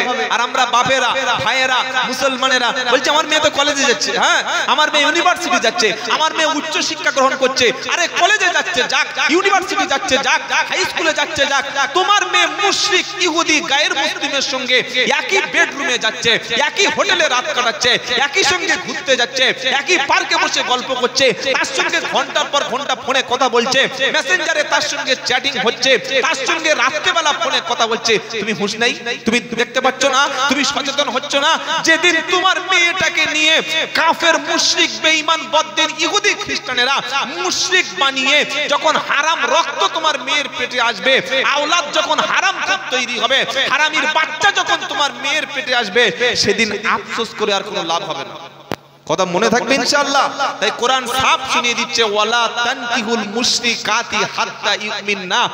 2 নম্বর পারা 14 নম্বর পৃষ্ঠা 6 নম্বর লাইন 221 নম্বর আয়াত। আল্লাহ বলছে, ততক্ষণ পর্যন্ত তুমি কোন মুশরিক, গায়ের মুসলিমকে বিয়ে করো না, মহিলাকে, যতক্ষণ সে ঈমান গ্রহণ না করে। ওয়ালা তুনকিহুল মুশরিকিনা হাত্তা ইউমিনু, আর ততক্ষণ পর্যন্ত কোন মুসলিম গায়র মুসলিম মুশরিক ছেলেকে বিয়ে করো না যতক্ষণ সে ঈমান না আনে। আমি আব্দুল্লাহ জুবায়ের আপনাকে বলছি, যদি আপনার মেয়ে আপনার কথা না শুনে কলেজে ইউনিভার্সিটিতে পড়তে গিয়ে মুশরিক মুরতাদ নাস্তিক গায়র মুসলিমের সঙ্গে প্রেমালাপ করে ঝামেলায় জড়িয়ে পড়ে, হয় আপনি পড়াশোনা বন্ধ করে ওই শিক্ষা প্রতিষ্ঠানে ভর্তি করুন যেখানে শুধু girls college, girls high school, girls institute, girls মানে শিক্ষক দিয়ে পড়াশোনা হয়, সেই জায়গা ভর্তি করুন। আর যদি দেখতে পান আপনার মেয়ে মুশরিকদের সঙ্গে, নাস্তিক বেঈমানদের সাথে, গায়র মুসলিমের সঙ্গে চলে যাচ্ছে, তাহলে আপনি ফিরিয়ে আনুন। আনবো ইনশাআল্লাহ, আনবো ইনশাআল্লাহ। আর মুসলমানরা এখন সবাই চিন্তিত কি হবে, এসআইআর হবে। আহা, ভয়ে ঢুকে গেছে। এই পর্যন্ত পশ্চিম বাংলায় 10 জন সুইসাইড করেছে। কজন বললাম? 10 জন। কিসের লেগে? এসআইআর এর ভয়ে। আরে ভাই, আমরা তো বাংলাদেশি প্রোডাক্ট না। কি আপনাদের মধ্যে বাংলাদেশি কেউ আছে নাকি? আরে হ্যাঁ বান একটা বলুন। হ্যাঁ বললে তবে তো বুঝবো যে আপনি ইন্ডিয়ান মাল। বাংলাদেশি হলে তো মুখ ছোট হয়ে যাবে। কি বুঝলেন? আমাদের যারা ভয় দেখাচ্ছে, বলল বিহারে এসআইআর করে বাংলাদেশি অনুপ্রবেশকারী বার করে দেব। খুব খুব ভালো, ভেরি গুড। কিন্তু বিহারে এসআইআর এ যত লোকের নাম বাদ গেল, পরিসংখ্যান দেখুন, তার মধ্যে কজন বাংলাদেশি আর কজন রোহিঙ্গা মুসলিম ছিল। আর আমাদের রাজ্যে একটা পাগলা কুকুর আছে, পাগলা, সারাক্ষণ সে মিডিয়ায় ভুল ভাট বকে যাচ্ছে যে পশ্চিম বাংলায় 1,20,00,000 রোহিঙ্গা মুসলিম আছে। কি বলছি কথা বুঝতে পারছেন না? সেজন্য খুব প্রয়োজন এসআইআর এর। আর এই রোহিঙ্গা মুসলিম 1,20,00,000 এরাই তৃণমূলকে ভোট দেয়, প্রকাশ্য বলছে। তার মানে আমরা মুসলমানদের দেখলে আমাদের গায়ে একটা রোহিঙ্গা রোহিঙ্গা গন্ধ, বাংলাদেশি বাংলাদেশি গন্ধ। ঠিক আছে, 1,20,00,000 ধরে নিলাম রোহিঙ্গা বাস করে। রাষ্ট্রসংঘের রিপোর্ট হলো সারা পৃথিবীতে রোহিঙ্গা ছড়িয়ে ছিটিয়ে আছে মাত্র 2 লাখ। কত বললাম? 2 লাখ। আর আমাদের চিটিংবাজ নেতা, সাম্প্রদায়িক নেতা বলছে 1,20,00,000 রোহিঙ্গা শুধু পশ্চিম বাংলা আছে। এরাই ভোট ব্যাংক একটা বিশেষ দলের। ঠিক আছে, চলুন এবার যদি সঠিক স্বচ্ছভাবে এসআইআর করা যায়, এবং এটা করতে হবে, এটা আপনাদের দাবি তো? আরে যদি বাংলাদেশ না হয় তোমার মুখে ভয় থাকবে কেন? আমি যদি ট্রেনের টিকিট কেটে শিয়ালদায় যাই, আমার পকেটে যদি টিকিট থাকে, তো ওই চেকার বা টিটি দেখলে আমার মুখে কি দোয়া ইউনুস আসবে? আসবে না। তখন আমার বুকে ভয় লাগবে। যখন টিকিট থাকবে না, আমি যদি পড়াশোনা করে যাই, তো আমার ক্লাসে কোশ্চেন দেখে পরীক্ষায় ভয় লাগবে কেন ভাই? কথা বুঝতে পেরেছেন? আসল ব্যাপারটা হলো যদি নিরপেক্ষভাবে সঠিকভাবে এসআইআর হয়, বনগা, গেদে, বারাসাত, দত্তপুকুর, শান্তিপুর, কৃষ্ণনগর, রানাঘাট, মসলন্দপুর, তারপরে আমাদের যত বর্ডার এলাকা আছে, লক্ষ লক্ষ মানুষ তারা নাম কাটা যাবে, তারা এদেশে থাকতে পারবে না। আমি নিজে আসামে দেখে এসে আপনাকে শোনাচ্ছি। আসামে 2019 সালে এনআরসি হয়েছিল, 17 লাখ লোকের নাম এনআরসিতে ধরা পড়েছে। 12 লাখ ছিল হিন্দু, 5 লাখ ছিল, জোরে বলেন, মুসলিম। ভারত কোন ধর্মশালা না যে বিদেশ থেকে এসে এখানে আমাদের দেশের খাবে, আমাদের দেশে ভোগ করবে আর এদেশের নাগরিকত্ব নিয়ে থাকবে। তাই আপনাদের কাগজটা একটু খালি রেডি রাখবেন। 2002 সালের বাপের ভোটার লিস্ট, মায়ের ভোটার লিস্ট, এই কাগজ যেগুলো অত বিস্তারিত বলছি না, একটু রেডি রাখবেন। বিওলো যে অফিসাররা আসবে তাদের সঙ্গে দেখা করে সঠিকভাবে ফর্ম ফিল আপ করে জমা দেবেন। যারা এদেশের নাগরিক, হোক হিন্দু হোক মুসলমান, ইনশাআল্লাহ একজনের নামও বাদ পড়বে না। আলহামদুলিল্লাহ বলেন। তবে যারা আমাদের দেখলে মোল্লা বাংলাদেশি বলে, রোহিঙ্গা বলে, খালি দেখতে চাই কবে এসআইআর লিস্টটা বার হবে আর কটা রোহিঙ্গা আর কটা মোল্লা ধরা পড়ে। ইতিমধ্যে শুরু হয়ে গিয়েছে, সুইসাইড করা 9 জন 10 জন শুরু হয়ে গেছে। মনে রাখবেন, ভারতবর্ষ আমাদের জন্মভূমি। পাকিস্তান যখন ভাগ হয়েছিল, আমরা ইচ্ছা করলে পাকিস্তানে চলে যেতে পারতাম, কিন্তু দেশের ভালোবাসায়, দেশের মাটিকে ভালোবেসে আমরা যাইনি।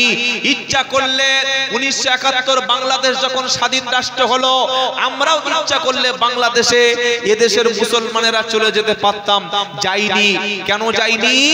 দেশকে ভালোবেসে, দেশের অবদান, দেশের স্বাধীনতার জন্য রক্ত দিয়ে দেশের সমস্ত কাজ আমরা এবং সবাই মিলেমিশে করেছি, তাই দেশকে ভালোবেসেছি।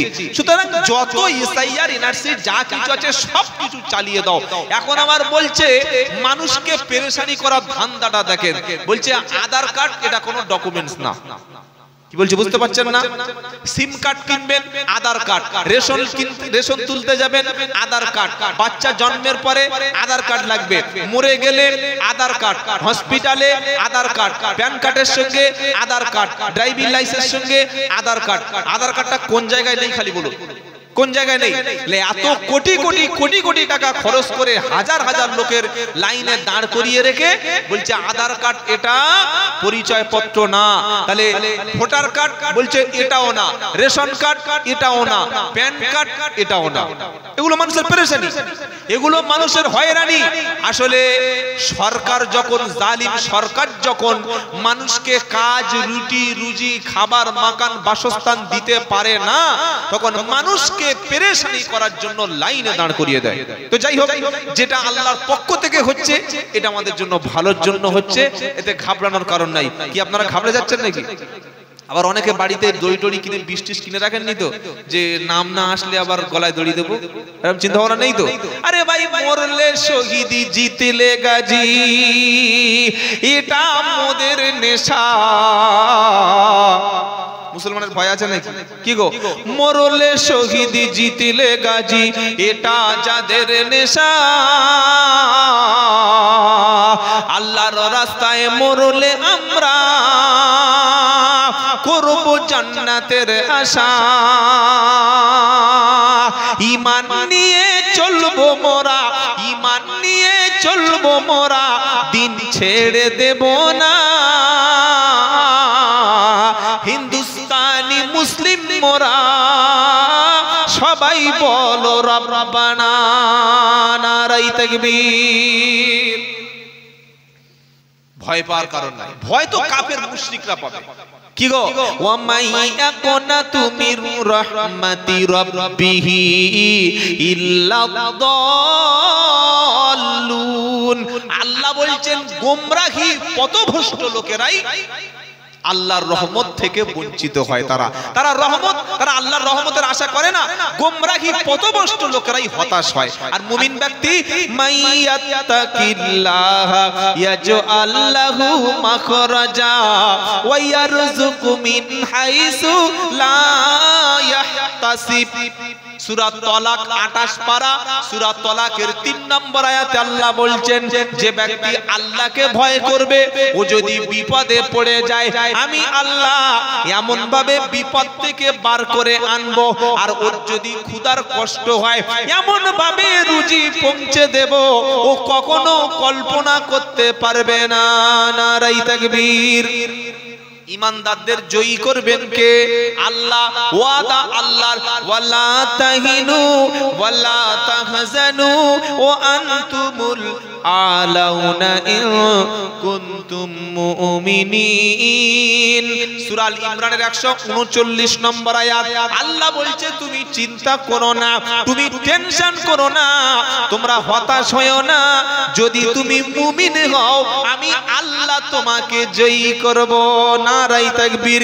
জয়ী হয়েছে আফগান, রাশিয়ার বিরুদ্ধে 20 বছর, ন্যাটোর বিরুদ্ধে 20 বছর, আমেরিকা রাশিয়াকে 40 বছর আফগানের ছাত্ররা পিটিয়ে ঝাঁটা দিয়ে বিদায় করে আজ তারা রাষ্ট্র ক্ষমতায়। নারাই তাকবীর। কথা মনে থাকবে ইনশাআল্লাহ। যারা এদেশের নাগরিক হোক হিন্দু কিংবা মুসলমান, ঘাবড়ানোর কারণ নাই। ঘাবড়ে যায় কারা? মুনাফিক যারা, ঈমান দুর্বল যাদের, তারা টেনশন করে। ঈমানদার লোকের ধারণা যে আমি যদি আল্লাহ রাস্তায় জীবন দিতে পারি আমি শাহাদাতের মর্যাদা লাভ করব। ওয়ালা তাকুলু লিমাই ইকতালু ফি সাবিলিল্লাহি আমওয়াত বাল আহয়াউ ওয়ালাকিন লা তাশউরুন। সূরা বাকারার 153 নম্বর আয়াতে আল্লাহ পাক শোনাচ্ছে, তাদেরকে তোমরা মরা বলো না, তারা মরে গেছে এ কথা বলো না। আমার রাস্তায় জান দিয়েছে, মাল দিয়েছে যারা, যারা আমার রাস্তায় শহীদ হয়েছে, আমার রাস্তায় নিহত হয়েছে যারা, তোমরা তাদের মরা বলো না, বরং তারা জীবিত, তোমরা এটা জানো না। শহীদরা কিন্তু মরে। জোরে বলো। শহীদরা কিন্তু মরে না। দ্বীনের জন্য, ইসলামের জন্য, কোরআনের জন্য, মাদ্রাসার জন্য, দেশের জন্য, ঈমান রক্ষা করার জন্য যদি জীবন দেয় মরে না, সে জীবিত। শুধু জীবিত না, আল্লাহর পক্ষ থেকে তারা রুজি পায়। বলে এটা আবার নতুন গল্প। কোথায় এমন কথা পাওয়া যায়? কোরআন শোনাচ্ছে, ওয়ালা তাহসাবান্নাল্লাযীনা কুতিলু ফি সাবিলিল্লাহি আমওয়াতা বাল আহয়াউন ইনদা রাব্বিহিম ইরযাকুন। চতুর্থ পারা 12 নম্বর পৃষ্ঠা 5 নম্বর লাইনের 167 নম্বর আয়াতে কোরআন শোনাচ্ছে, ওয়ালা তাহসাবান্নাল্লাযীনা কুতিলু ফি সাবিলিল্লাহি আমওয়াতা। হে মুসলমানেরা, আমার রাস্তায় যারা জীবন দিয়েছে তোমরা তারা মরে গেছে এমন কথা কখনো বলো না, বরং তারা জীবিত। শুধু জীবিত না, আমার পক্ষ থেকে তারা রুজি পায়। নারাই তাকবীর। টাইফয়েডে, জ্বরে, ম্যালেরিয়া, ডেঙ্গুতে, ক্যান্সারে, ব্রেন স্ট্রোকে বিছানায় পেশাব পায়খানা করে মরার চাইতে দ্বীনের জন্য, ঈমানের জন্য, ইসলামের জন্য, কোরআনের জন্য, দেশের জন্য, সবকিছু ঈমান রক্ষা করার জন্য যদি জীবন দিতে পারি, ওরে বোকা, ওটা মরা না, ওটার নাম হলো শহীদ। আর মরার পরে বিনা হিসাবে জান্নাত। ওরকম নিয়ত আছে শহীদ হব? এ শহীদ হওয়ার নিয়ত আছে না? শহীদ হওয়ার নিয়ত নেই। খালি বলছে হুজুর ইনজেকশনের ফাইল দেখে ভয় পায়, ও নাকি বন্দুকের সামনে দাঁড়াবে। কি বুঝলেন? বাংলাদেশ দেখিয়ে দিয়েছে। আমাদের এই দেশে যখন ইংরেজরা অত্যাচার করছিল, আমাদের আলেম ওলামারা, পীর মাশায়েখরা, উত্তরসূরিরা ইংরেজদের বন্দুকের নলের সামনে জীবন দিয়েছিল বলে আজকের স্বাধীন রাষ্ট্র পেয়েছিলাম। কাপুরুষ কিন্তু বারবার মরে।